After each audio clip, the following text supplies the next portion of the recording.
commence par les temps forts de l'actualité et le monde entier qui s'est donné rendez-vous ce lundi à Westminster.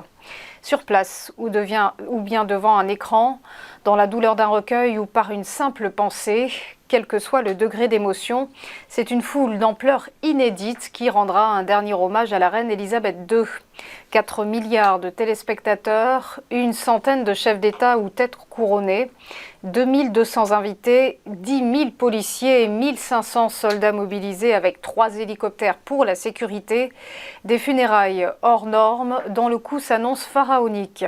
On évoque notamment plusieurs dizaines de millions de livres sterling. Une journée évidemment fériée à travers tout le Royaume-Uni.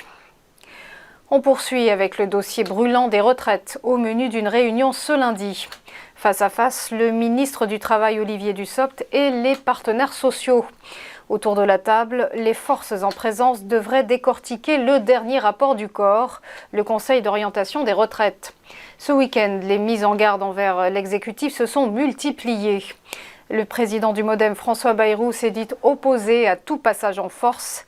Et quant au secrétaire général de la CFDT, Laurent Berger, il a lancé un avertissement contre toute modification du système via un amendement au budget de la sécurité sociale. Dans une interview, le ministre du Travail a pour sa part indiqué que l'âge de départ à 65 ans n'était pas, je cite, un totem. Enfin, tout ça pour ça. Retour sur cette annonce choc de vendredi soir. Le mariage avorté entre TF1 et M6. La fusion entre les deux poids lourds des médias n'aura donc pas lieu, balayée par les exigences de l'antitrust. Dans les Échos ce matin, le patron de l'autorité de la concurrence explique que l'opération comportait des risques concurrentiels importants sur le marché publicitaire, sur les marchés de la distribution de la télévision par les revendeurs de bouquets de chaînes et, dans une moindre mesure, de l'acquisition des droits. Benoît Cœuré qui évoque encore plus précisément des risques de hausse de tarifs publicitaires. Le président de l'autorité résume enfin: le projet était pertinent d'un point de vue industriel, mais un tel groupe aurait eu un pouvoir de marché excessif sur le territoire. On passe au point boursier, le rappel de la clôture des marchés vendredi dernier.